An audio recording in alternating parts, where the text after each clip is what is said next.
Noite. Está no ar mais um programa Missão Educar, cuja estrela principal é o foco voltado para a educação. A educação no seu sentido mais amplo, não a educação apenas no sentido educação infantil, fundamental, mas na sua amplitude geral.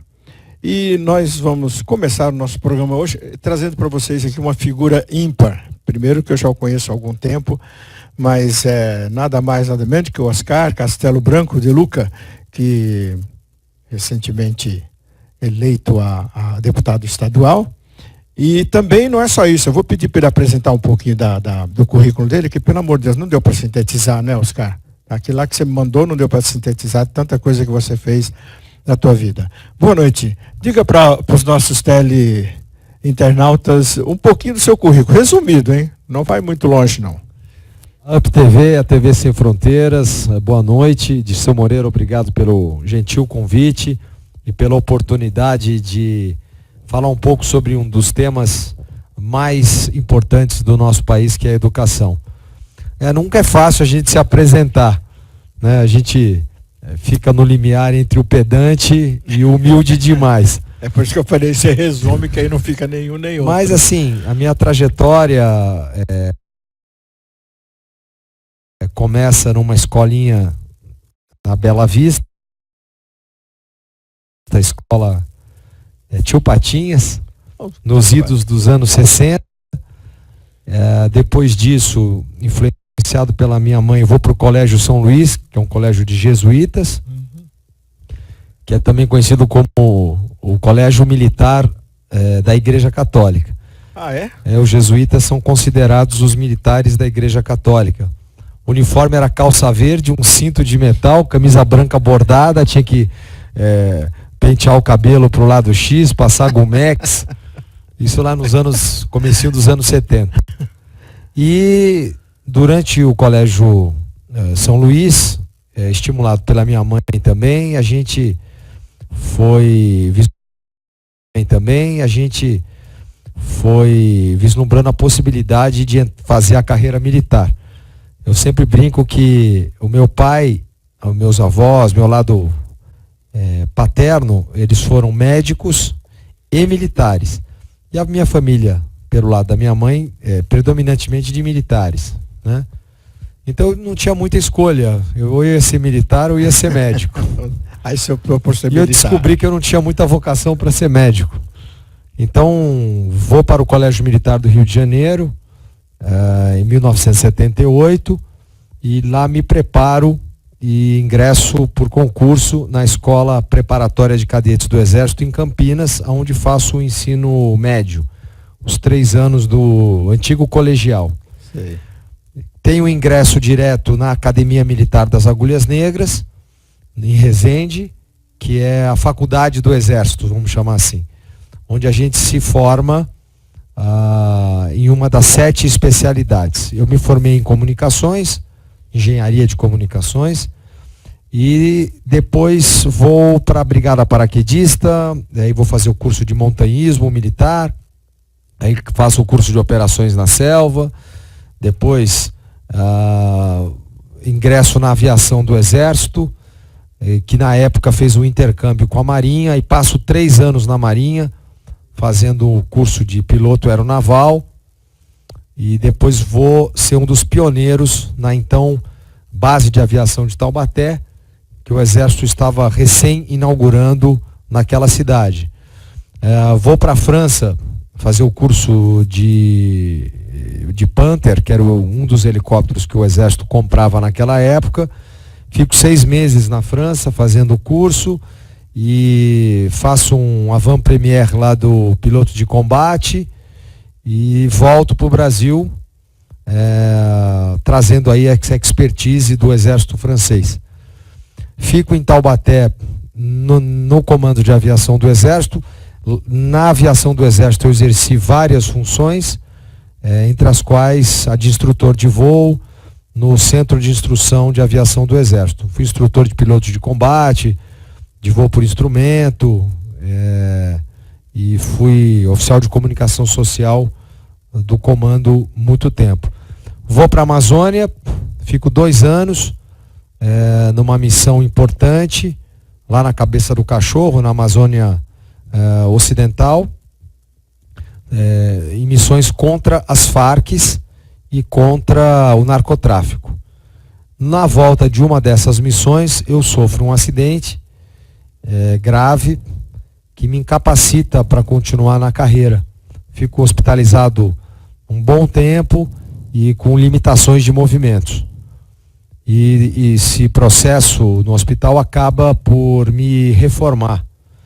Então, após um longo período de internação e de recuperação, eu acabo sendo convidado pela minha irmã e pela minha mãe para entrar na área de educação. Aí é que entra o porquê, o tema de hoje, né? Exato. E a adaptação à vida civil não foi fácil. Eu tinha entrado no Exército com 14 anos e já tinha na época quase 38, e a adaptação à vida civil não foi fácil. E eu vislumbrei na educação uma possibilidade de servir o Brasil e de transpor para essa área tão nobre do conhecimento todos os meus ideais patrióticos que eu tinha no Exército. Eu fiz uma catarse, um mecanismo de projeção daquela minha frustração por ter visto a minha carreira militar interrompida. Vou trabalhar numa escola da família, no bairro da Bela Vista, chamada de Escola Castelo Branco, e fui muito feliz ali, porque realmente pude desenvolver uma série de projetos ligados à área educacional.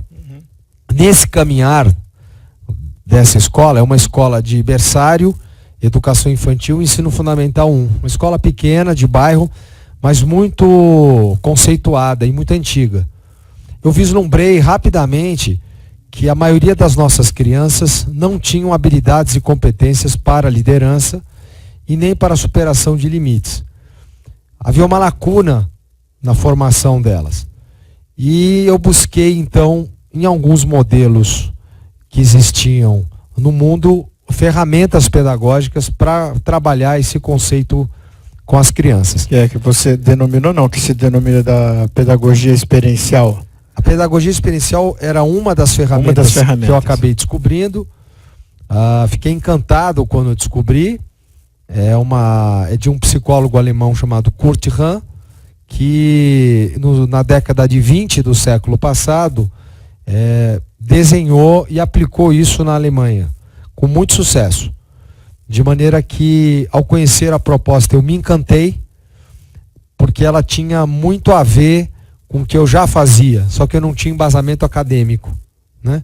Um outro autor que colaborou muito foi o próprio general Baden-Powell, fundador do movimento escoteiro. O escotismo, seus valores, a sua maneira de educar, realmente me encantaram. Eu já tinha conhecimento do mundo escoteiro por várias razões históricas, mas me aprofundei. E a frase que mais me encantou do Baden-Powell foi: o acampamento com crianças é a melhor forma de formar o caráter delas. Meus filhos fizeram o escotismo. Aí uma outra ferramenta que foi juntada a esse processo foram as próprias tradições militares.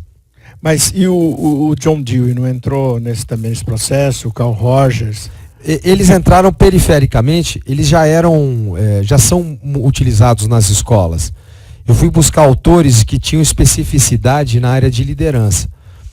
Entrou também nesse processo, porque a gente foi montando um mosaico aí. Certo. Porque cada um desses autores tinham métodos muito próprios, e eu quis desenhar algo que se adaptasse à realidade brasileira. Então eu fui pegando aí peças e montando esse quebra-cabeça. Um outro que eu peguei foi um médico francês chamado Emílio Coué, que no início do século passado escreveu um livro, O Domínio de Si Mesmo pela Autossugestão. É um dos pioneiros da programação neurolinguística. Sei. Pegamos ferramentas de PNL, depois pegamos ferramentas de coaching, Gestalt, psicologia positiva, e aí montamos um sistema de treinamento chamado Leader Camp, né?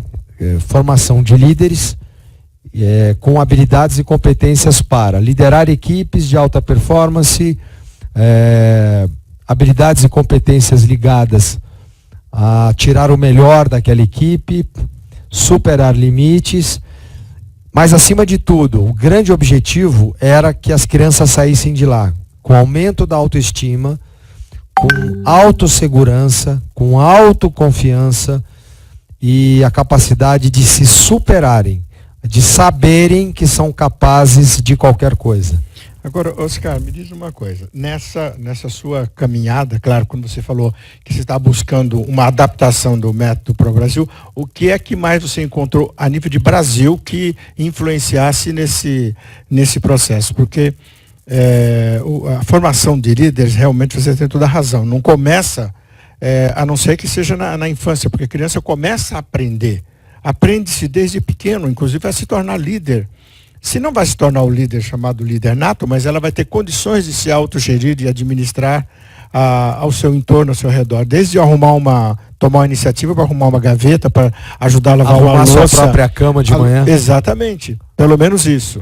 E qual foi o brasileiro que você buscou alguma inspiração para o seu trabalho? Então, antes de responder objetivamente a pergunta, a gente percebeu que existia uma lacuna mesmo. As crianças não se preparavam para ser líderes, nem jovens e nem adultos. Tanto que hoje, no mundo corporativo, para o qual depois eu migrei, a gente vai falar um pouquinho, a gente não tinha líderes.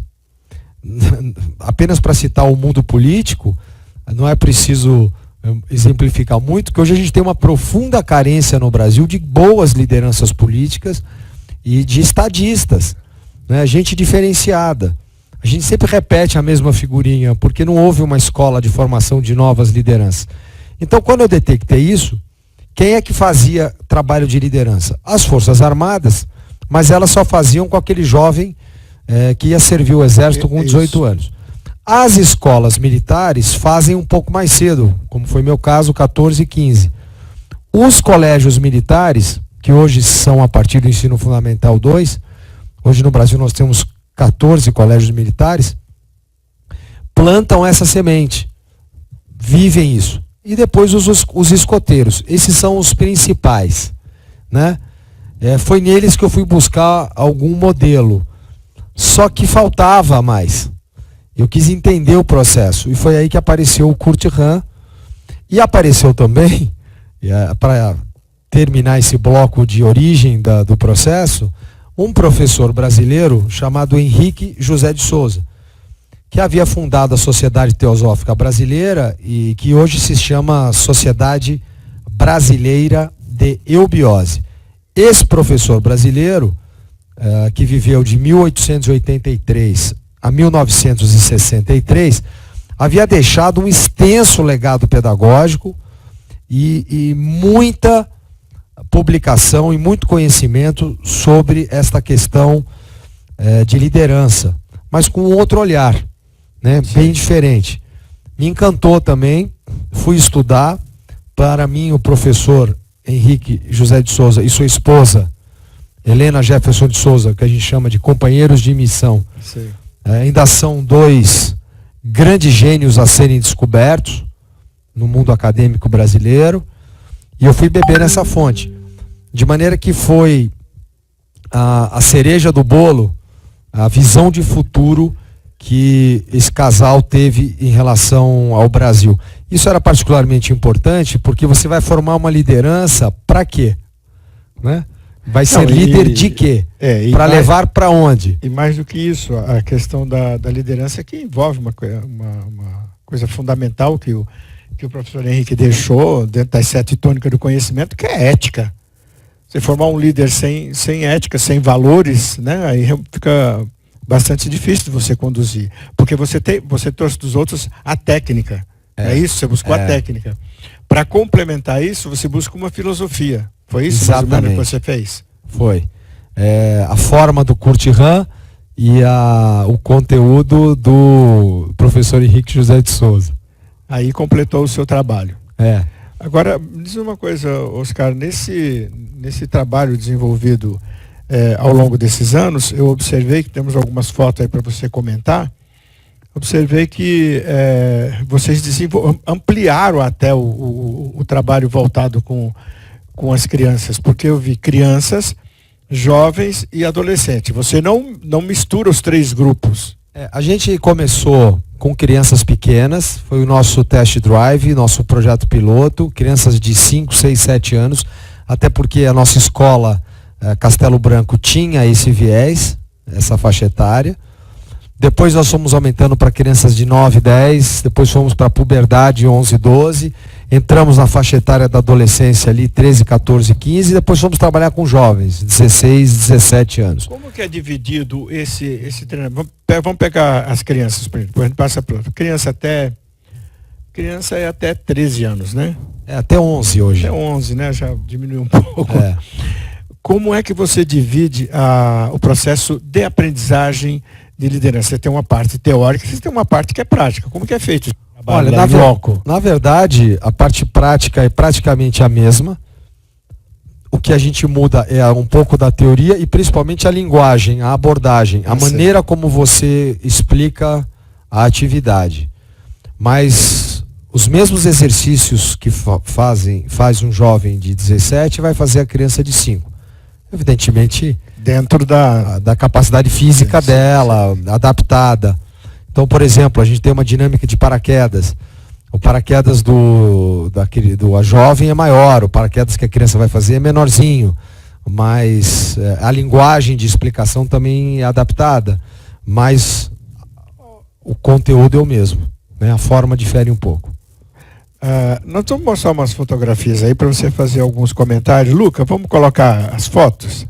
Essa é a nossa sede. Um dos pilares do treinamento é que você tem que tirar a criança da sua casa e da sua escola. Isso já não é novo. Os acampamentos, nós temos aí no mercado bons acampamentos. A gente não teve a proposta de virar mais um acampamento. Então, o primeiro diferencial nosso é que não era simplesmente um acampamento de férias. Era um camp com um curso. Quer dizer, a criança ia fazer um curso. De quê? De liderança, trabalho em equipe e superação de limites. Essa é a nossa sede nas montanhas. Ela fica em São Francisco Xavier, que é um subdistrito de São José dos Campos. A gente está ali a 1.600 metros de altitude. É uma área muito bonita, isolada. E ali a criança se sente na cabana da montanha, né? Não tem internet, não tem telefone, a água é fria, né? O alojamento é simples e a gente já tira a criança da zona de conforto. Isso já foi até um desafio para falar em água fria. Nossa, né? Porque os principais opositores inicialmente nossos eram os pais, né? Que não entendiam o processo. Eu tive um grande desafio lá em 96, 97, que era esse. 25 anos depois, a gente hoje tem consolidado um programa pelo qual já passaram mais de 5.000 pessoas, a grande maioria crianças e jovens, e nunca tive uma criança que saiu gripada de lá, né? Nossa, ao contrário do que pensam os pais, que andam descalço. Eles tomam vento, tomam frio, tomam banho frio, e o pai não entende. Como é que ele não volta gripado, né? Pelo contrário, volta corado, forte e feliz. E ele sente uma liberdade que ele não sentia. E volta líder, né? Tem mais foto, Lucas? Essa daí. A fazenda é muito grande. Aí são crianças ou são jovens? Aí uma das ferramentas que a gente está usando, que é o trabalho com caiaques. A gente trabalha em equipe. O caiaque é o símbolo mundial do trabalho em equipe, né? Se um rema para um lado e um rema para o outro, o barco não sai do lugar. Então eles vão ter que se entender. Tem que ter um líder, tem que ter alguém que conduza. É um rio aí? É um grande lago. Um grande lago. E os barcos estão amarrados. Formou uma composição, tipo um trem. Um ao outro, exatamente para perceber. Só dentro da água. Eles ficam umas 4 horas. Para conseguir perceber. Começa com uma coisa básica e vai aumentando. Os treinamentos geralmente são realizados em finais de semanas prolongados, feriados. Uhum. Então eles ficam aí de cara uns 4 dias, geralmente de quinta a domingo. Essa fotografia, você está dando uma de. Essa aí é uma. Os caçadores da arca. É por aí. A gente tem uma fogueira, não dá para ver aí, mas tem uma roda de fogueira muito bonita. A gente chama de conselho de fogo. A gente trouxe dos escoteiros, né? É um momento do debriefing, do resgate, da avaliação das atividades. Uhum. Sempre tem uma preparação, tem a atividade e depois tem o resgate e a avaliação da mesma. Ali naquele caso a gente estava em círculo. Aquele bastão que você viu passa de um em um, todo mundo faz uso da palavra, todo mundo se coloca. Enquanto tiver com o bastão, só ele fala, respeitando a regra, né? Tem uma ritualística, a roda de fogueira. Pena que eu não coloquei aí a imagem. Fica para a próxima entrevista. Mas é sempre aberto. Ali a roda de fogueira, o fogo está ali embaixo. Fogo e mais do que isso, o simbolismo nosso, né? A bandeira. Presente. Então a gente tem os 4 pontos cardeais, a gente faz uma saudação aos 4 pontos cardeais, senta, tem uma abertura solene e cada um que pegar o bastão fala: todo o universo conspira ao nosso favor, somos todos um só. Rei, eu sou, diz o nome, e ele fala. E quando ele fala, toda a tribo ouve. Ele tem o direito de falar somente coisas boas e positivas e construtivas. Essa é a regra. Então ele vai fazer um resgate da atividade ou do dia pelo lado positivo.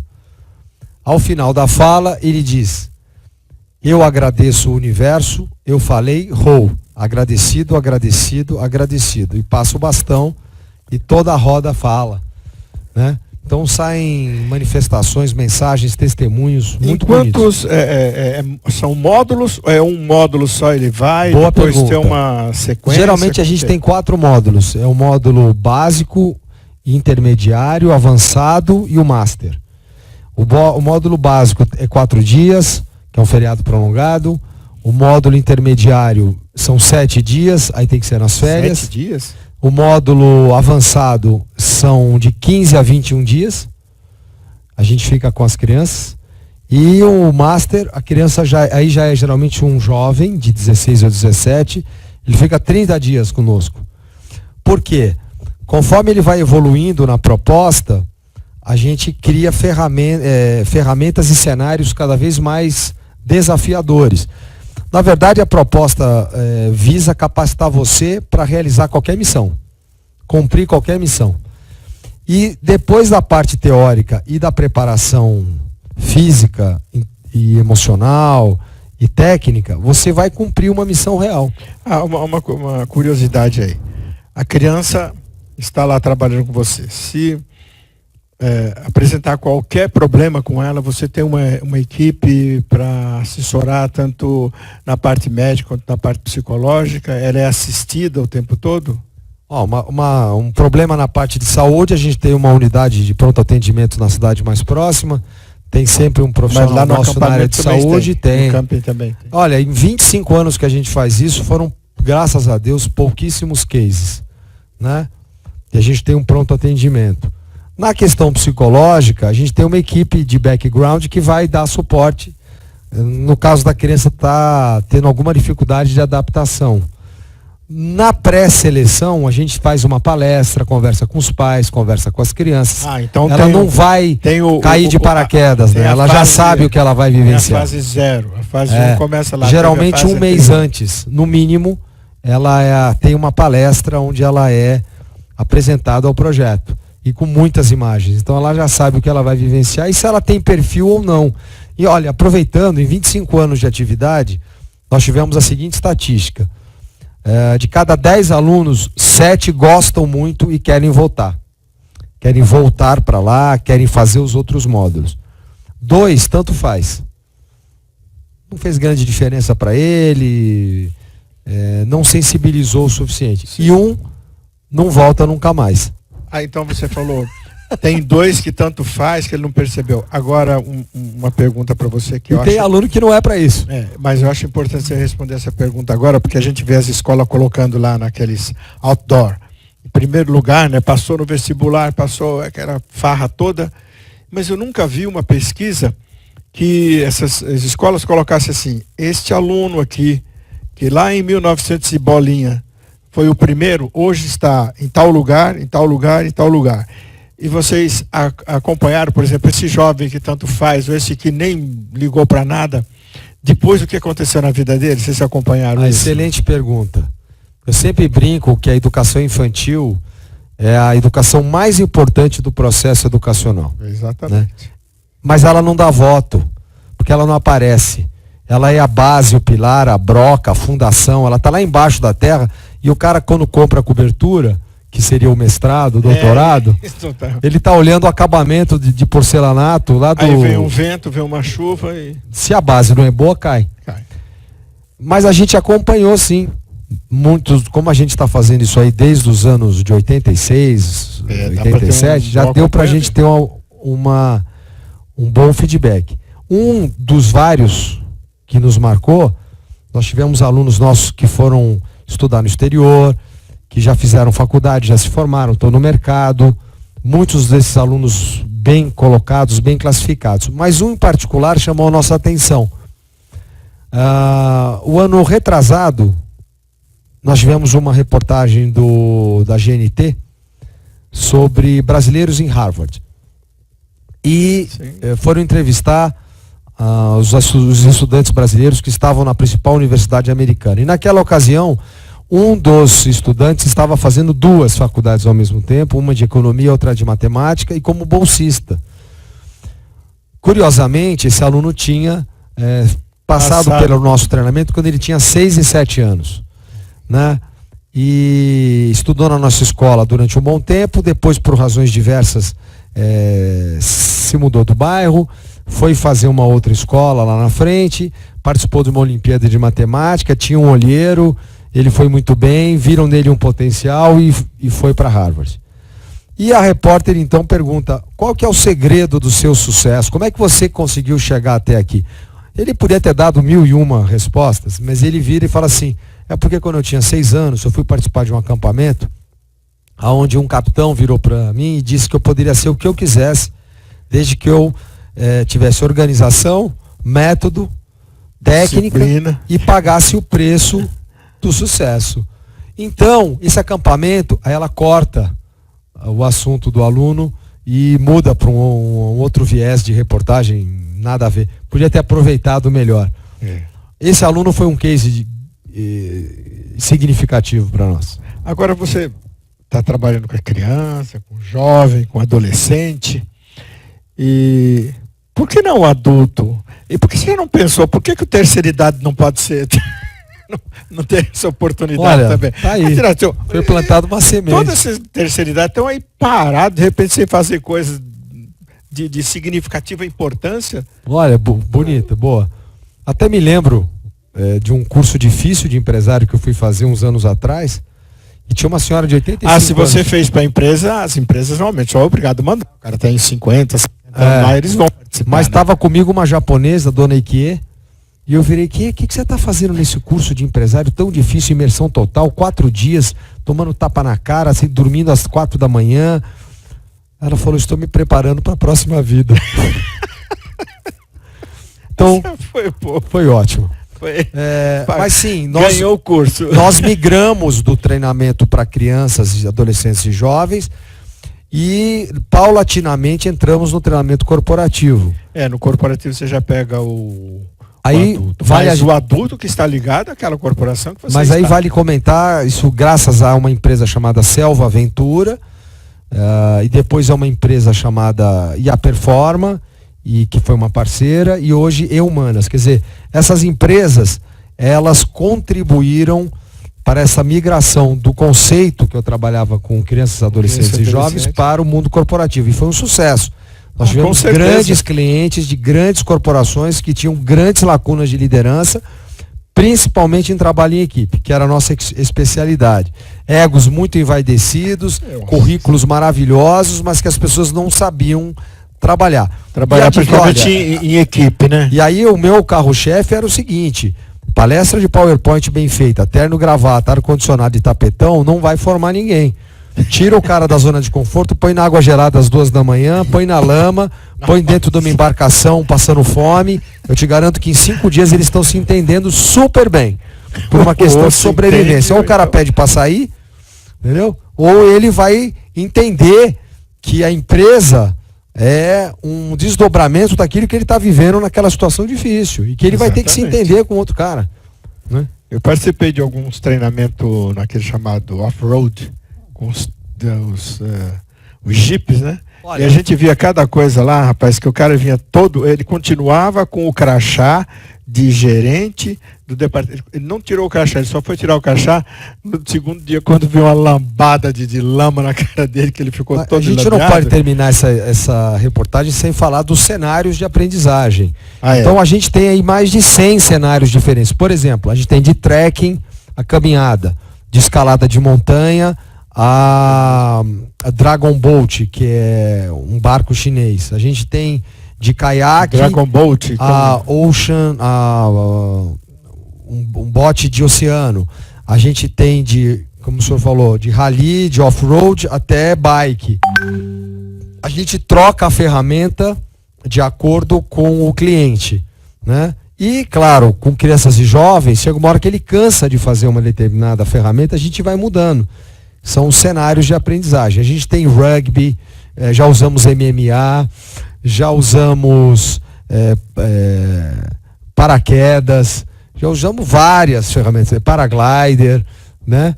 Vamos aumentando os desafios. Agora, os mais clássicos para nós são o trekking, de longa duração, são as escaladas de montanha e atividades de travessia oceânica com barcos.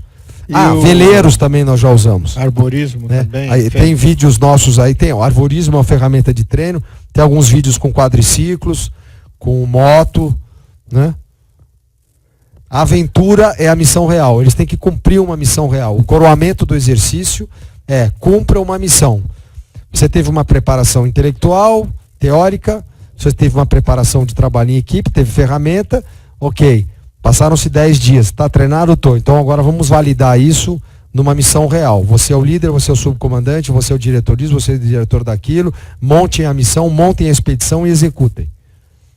Porque aí é a prática confirmada, né? Que pode Porque ser. não adianta ficar também só com a vivência sem ter. E aí para você eles elaboram lá durante o treinamento esse projeto? Sim. Você divide em equipe e aquela equipe vai... Tem que executar uma missão. Mas você não determina quem vai ser o líder. Não, isso vai aparecer durante o processo. Eles vão montar o projeto e naquele processo você vai observar onde que está a liderança, mas você não vai interferir. Carl Rogers, sem interferência. Na proposta ideal você não deveria interferir, mas aqui no Brasil você tem que interferir um pouquinho, senão dá problema. O Carl Rogers não funciona totalmente 100% aqui não. A contribuição dele é ótima, mas um pouquinho lá para frente. Você tem que, às vezes, tem que determinar. Tem. Vou dar um exemplo, esse conceito mais radical. Uma vez a gente fez um exercício conjunto com uma escola inglesa. A gente estava na Serra dos Órgãos e íamos escalar o Dedo de Deus. Estávamos fazendo o itinerário de aproximação para a montanha e eu ajudei um pouco a minha equipe a chegar na cabana, quando eles iam pernoitar. O treinador inglês não ajudou, eles dormiram molhado a -4 no meio da... porque eles se perderam. Ele deixou se perder. E como é que você avalia uma situação dessa? Não, eles têm uma cultura mais agressiva. Sei. Entendeu? Por isso que se tornaram também uma potência. A gente fica muito na bolha, muito protecionista, muito proteção. A reflexão. Bom, daqui a pouco nós estamos, você falou que quantos minutos era, já estamos embarcando aí daqui a pouco para o finalmente. Agora eu vou perguntar uma coisa para você. Como é que anda esse projeto hoje? E você continua no mesmo local, continua fazendo as mesmas atividades? Quando vai acontecer o próximo? O pessoal quiser entrar em contato para saber como é que vão fazer. Porque isso vai duas viés. A gente tem esse treinamento uma vez por mês. Ele é um treinamento de difícil execução, ele é complexo. Não é para massa, são grupos pequenos, 20, 25, 30, porque eles demandam muita energia e é um treinamento personalizado. Então não dá para fazer isso em grande escala. Mas todo mês a gente tem um treinamento desse. Tem um site e a gente vai oferecendo esse treinamento. Agora, nós temos um sonho, né, um ideal que foi plantado há muitos anos atrás por instrutores nossos, muito idealistas, que diziam o seguinte: Castelo Branco, você já imaginou se nós conseguíssemos colocar 1 milhão de crianças nesse treinamento? Mas por quê? Porque esse treinamento ele é tão poderoso no aumento da percepção, no aumento da consciência, ele é tão transformador na vida das crianças e jovens, que a criança sai de lá muito melhor do que entrou. Muito melhor.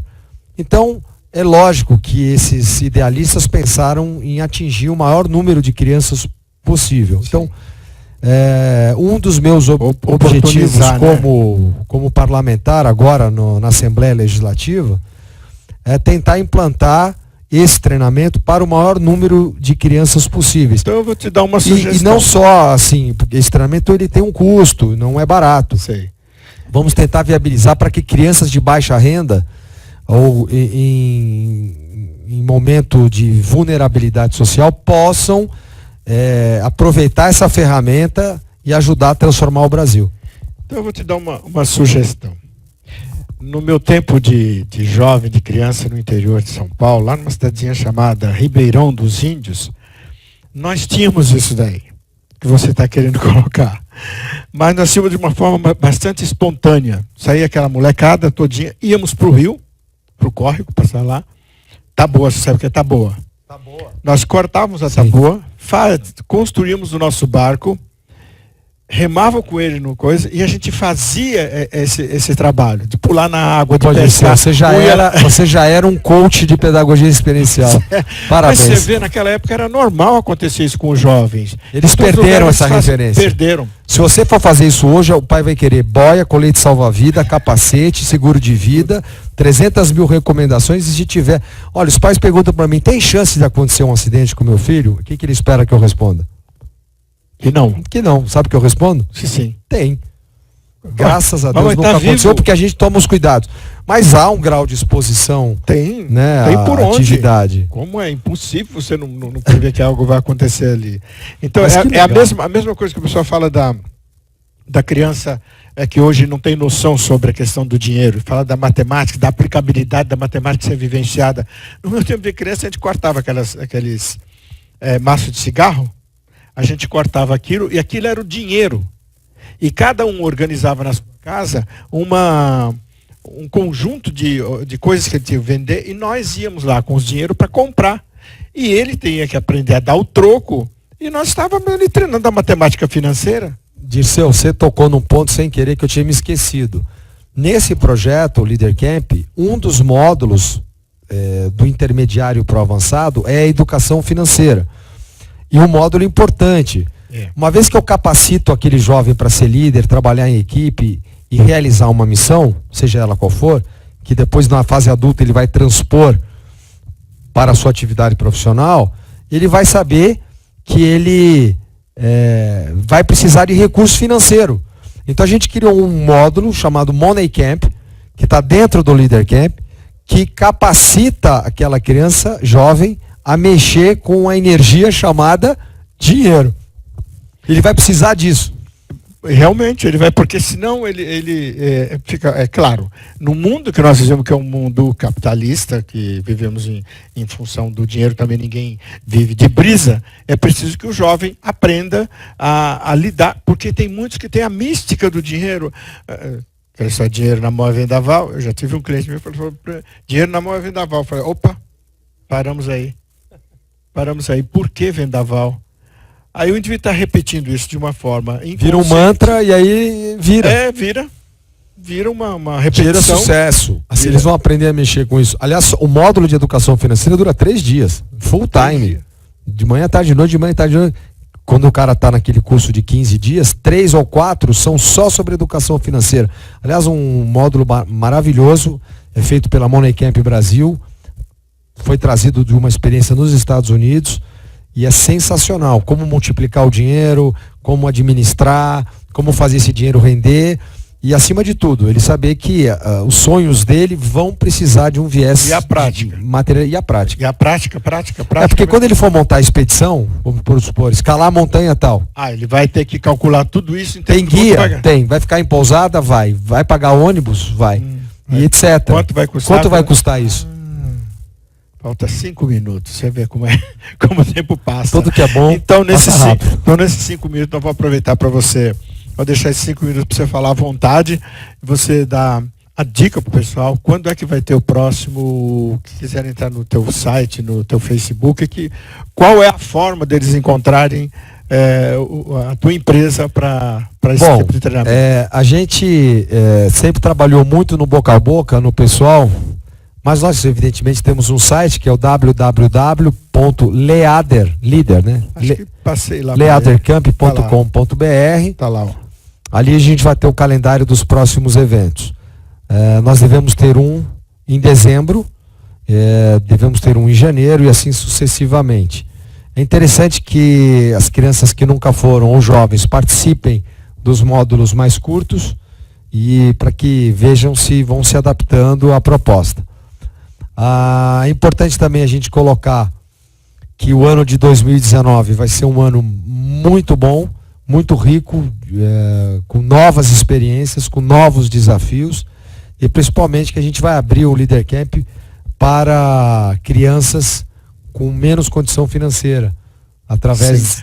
E para os terceira, quarta idade, quinta idade, nada de 20, 30 dias, 3 dias para a gente ir lá experimentar. Mas banho frio faz bem, viu? Pô, a gente precisa ir lá experimentar. A energia é outra, não tem a mesma, tem a experiência, mas o corpo não obedece da mesma forma, né? Mas eu falando sério mesmo, seria bom, porque veja, hoje o movimento terceira idade, que aliás até a Liliana daqui da emissora, ela coordena um grupo muito grande aí desse movimento de terceira idade. Uma das coisas que realmente está faltando também para a terceira idade é que ele se movimente. Vamos então, fechar um grupo. De repente... Liderança e superação de limites para a terceira idade. Disseu, eu queria aproveitar a oportunidade para agradecer o livro que você gentilmente me deu, A Constelação do Mestre, os desafios e as competências na gestão educacional. Muito obrigado, vai para a nossa biblioteca de educação lá no Centro de Treinamento em São Francisco Xavier. E o convido, aproveitando, para participar de um dos treinamentos. Terceira idade? Terceira idade ou primeira idade? Não, primeira idade. Primeira idade.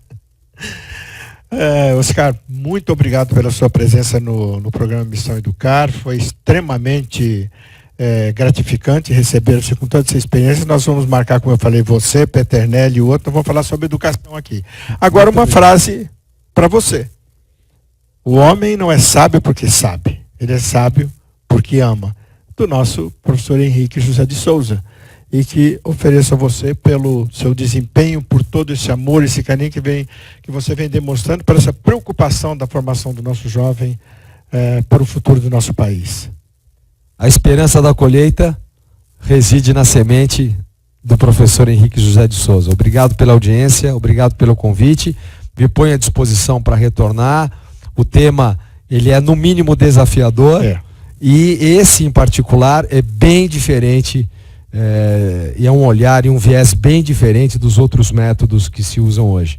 E eu acredito muito nele. Muito obrigado, Disseu, obrigado, equipe, e até a próxima.